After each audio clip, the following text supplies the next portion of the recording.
Alhamdulillah,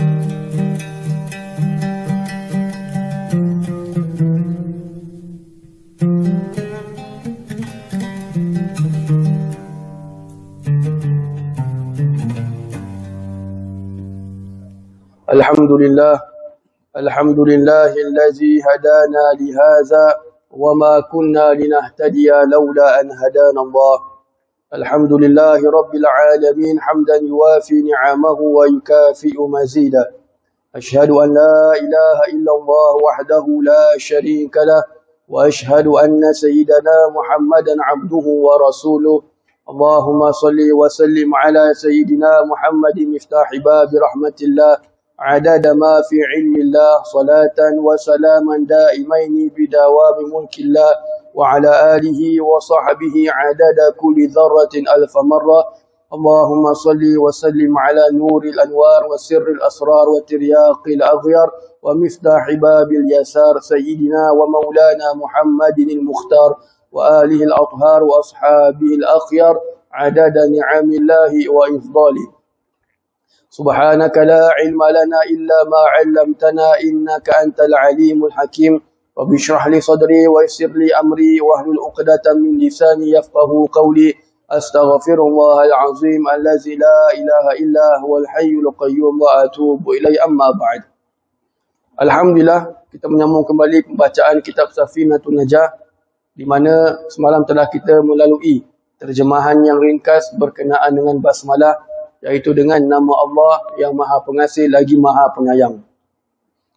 Jadi apabila kita membahaskan makna ataupun terjemahan Bismillahirrahmanirrahim, telah kita mendengarkan bahawasanya pada ayat Bismillahirrahmanirrahim dengan nama Allah yang Maha Pengasih lagi Maha Penyayang, ada perkataan yang tertinggal ataupun jumlah ini seolah-olah tidak sempurna.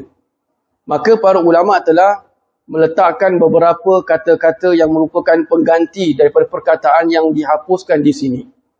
Jadi apabila kita memulakan dengan mengatakan dengan nama Allah yang Maha Pengasih lagi Maha Penyayang, maknanya perkataan yang tertinggal itu adalah aku memulai dengan nama Allah yang Maha Pengasih lagi Maha Penyayang. Jadi ulama ada mengatakan bahawasanya perkataan basmalah ini, apabila dimulai dengan Bismillahirrahmanirrahim dengan huruf ba, bermakna dengan. Jadi dia ada beberapa perkataan-perkataan yang dihapuskan. Cuma secara generalnya, secara umumnya maknanya aku memulai dengan nama Allah yang Maha Pengasih lagi Maha Penyayang.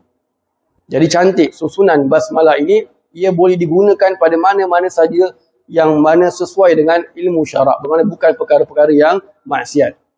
Baik, kembali pada perkataan ataupun penafsiran basmalah ini. Bismillahirrahmanirrahim, dalam perkataan bismi ini dia ada dua perkataan sebenarnya, huruf ba dan juga perkataan ismun. Ismun maknanya nama.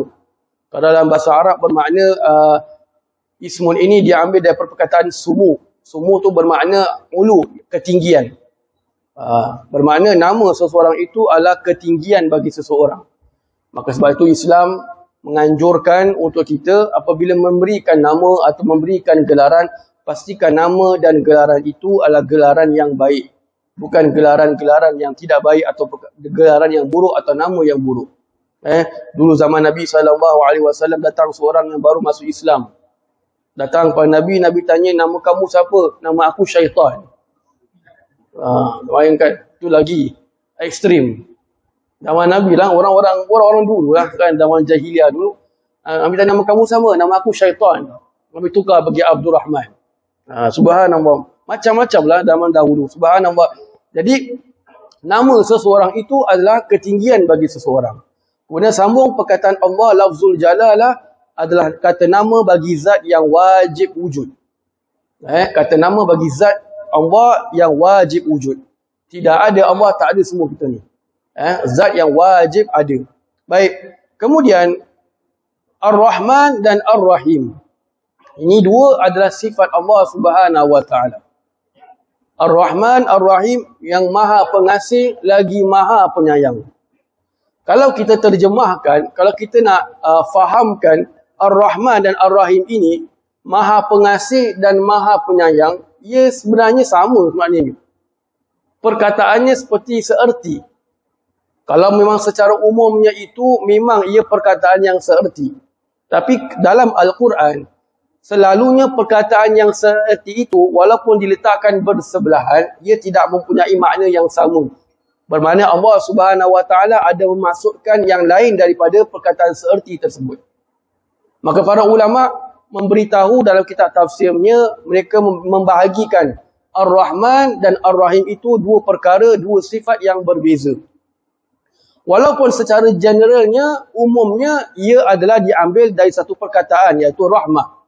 Sama. Jadi Ar-Rahman dan Ar-Rahim itu sama. Cuma kalau kita amati dalam ilmu tafsir, ia mempunyai perbezaan makna. Pertama, Ar-Rahman itu adalah yang memberi nikmat kepada nikmat-nikmat yang besar. Atau nikmat-nikmat yang boleh dilihat dengan mata kasar. Yang memberi nikmat, Al-Mun'im. Kalau bahasa Arabnya Al-Mun'im bijalailin ni'am. Yang memberi nikmat kepada nikmat-nikmat yang besar. Apa nikmat-nikmat yang besar ni? Tubuh badan kita, mata kita, hidung kita, lidah kita, kaki ni semua. Ini nikmat-nikmat yang besar, nikmat-nikmat yang boleh dilihat oleh mata kasar kita. Manakala Ar-Rahim pula adalah nikmat-nikmat yang Allah berikan, nikmat yang halus yang tak boleh dilihat oleh mata kasar kita. Mata, nikmat yang besar. Melihat, itu nikmat yang tersembunyi. Dazamin orang itu ada mata, dia boleh melihat. Maka ulama mengatakan Ar-Rahman yang memberikan nikmat-nikmat yang besar yang boleh dilihat dengan mata kasar. Ar-Rahim pula adalah yang memberi nikmat pada nikmat-nikmat yang halus yang tak boleh dilihat oleh mata kasar. Ini tafsiran yang pertama. Tafsiran yang kedua, Ar-Rahman ini hanya khusus untuk Allah Subhanahu Wa Taala sahaja. Penggunaan Rahman, nama Allah ini hanya digunakan, hanya pemakaiannya untuk Allah sahaja. Tetapi Ar-Rahim, Allah ada pinjamkan untuk hamba-hambanya, khususnya baginda Nabi SAW. Kata Allah Subhanahu Wa Taala dalam mendeskripsikan Nabi, bil mu'minina raufur rahim. Allah tak kata bil mu'minina raufur rahman, tak. Pasal Rahman, penggunaannya itu hanya untuk Allah sahaja. Ar-Rahim itu Allah pinjamkan juga untuk hamba-hambanya, khususnya baginda Nabi SAW. Jadi ini di antara tafsiran Ar-Rahman dan juga Ar-Rahim. Ada pula yang menafsirkan bahawa Ar-Rahman itu adalah yang memberi nikmat, di mana nikmat itu hanya datang dari Allah sahaja. Ar-Rahim memberi nikmat di mana nikmat itu boleh datang selain daripada Allah, bermakna datang melalui perantaraan. Contoh yang datang direct dari Allah Subhanahu Wa Taala seperti nikmat umur. Ini Allah yang kasih. Nikmat nyawa, nikmat taufik, nikmat hidayah, nikmat Islam, nikmat dapat sembahyang berjamaah, nikmat dapat belajar agama. Ini nikmat hanya datang dari Allah Subhanahu Wa Taala sahaja. Nikmat kesihatan. Tetapi Ar-Rahim, nikmat yang kita dapat dari Allah tapi melalui perantaraan. Itu yang kita kata wang ringgit, kereta, rumah dan sebagainya lah. Nikmat-nikmat yang kita sedia maklum.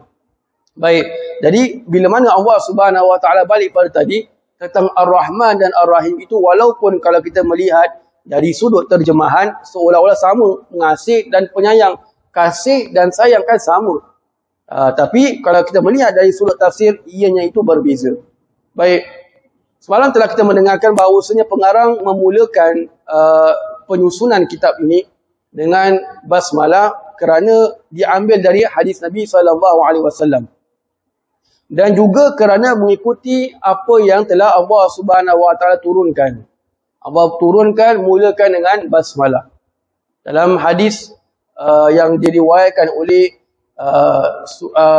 Daruqutni kalau tak silap saya, Nabi mengatakan tidaklah malaikat Jibril alaihissalam turun kepada aku untuk membawa wahyu, melainkan dia akan memulakan dengan Bismillahirrahmanirrahim. Jadi pengarang ini mengikuti Al-Quran dan juga hadis Nabi SAW.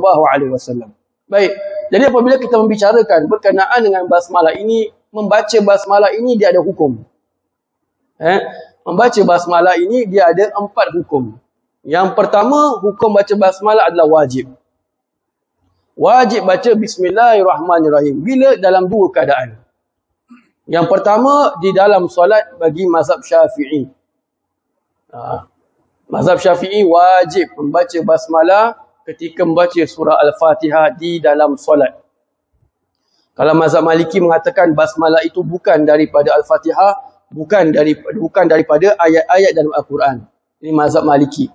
Tapi kita mazhab Syafi'i mengatakan bahawa basmalah itu daripada Al-Fatihah, wajib untuk baca, menjaga huruf-hurufnya di dalam Al-Fatihah, di dalam solat. Basmalah kita rongak, tak betul sebutan, bermakna Al-Fatihah kita rongak, sekaligus sembahyang kita juga rongak dan juga tak sah. Subhanallah. Baik. Jadi hukum pertama adalah wajib seperti dalam solat. Yang kedua, apabila kita menazarkan. Nazar. Nazar tu macam contohlah kita mengatakan, kalau andai kata Allah Subhanahu Wa Taala baikkan sakit aku bernazar nak baca basmalah 100 kali. Maka untuk orang ini membaca Bismillahirrahmanirrahim 100 kali hukumnya adalah wajib. Wajib. Dan nazar itu hanya boleh dilakukan atas perkara ibadat yang hukum asalnya adalah sunat. Bukan hukum asalnya adalah wajib. Dia tak boleh kata aku bernazar nak sembahyang zuhur besok. Tak ada. Zuhur tu dia tak nazar ke, nazar tetap wajib. So kalau dia bernazar nak sembahyang zuhur besok, tu memang penyamun. Memang tak nak buat lah tu. So nazar tu basic hukum dia mesti sunat. Bermakna based on something yang sunat. Sedekah, baca Quran, i'tikaf dan benda-benda yang lain. Dia tak boleh berlandaskan perkara yang harus. Kalau Allah baikkan sakit aku bernazar besok aku nak makan nasi biryani. Tak ada. Subhanallah. Dia tak jadi wajib untuk dia makan biryani. Tak ada. Don't such thing. Subhanallah. Baik. Kemudian yang kedua hukumnya adalah sunat. Hukum basmalah baca sunat. Hukum sunat membaca basmalah ini adalah umum. Yang ini hukum asalnya. Bila-bila masa saja kita baca basmalah, tetap kita mendapatkan pahala sunatnya. Baik. Yang ketiga adalah makruh. Makruh membaca basmalah. Bila baca basmalah tu makruh? Apabila kita nak melakukan perbuatan yang makruh. Contohlah contoh kita nak cabut uban. Kita pun ambil klip tu, kita pun Bismillahirrahmanirrahim cabut. Ini cabut uban ni makruh, baca basmalah pun makruh. Yang keempat, haram. Haram membaca basmalah bagi ketika nak melakukan perbuatan yang haram. Pergi 7-Eleven, beli Tiger Beer, kita membuka Bismillahirrahmanirrahim. Ustaz kata minum sunat baca basmalah, bagus. Tak kena jotos pun dah bagus satu. Jadi membaca basmalah pada perbuatan yang haram, hukumnya adalah haram. Tak dapat pahala langsung. Jadi ini ringkasan hukum berkenaan dengan basmalah. Baik, kemudian pengarang kemudian masuki sambungannya mengatakan Alhamdulillahi Rabbil Alamin. Segala puji bagi Allah, Tuhan sekalian alam. Wallahu alam bisawab. InsyaAllah kita akan sambungan penerangan Alhamdulillahi Rabbil Alamin pada hari Selasa nanti insya-Allah. Baca surah Al-Asr dan tasbih kafaratul majlis.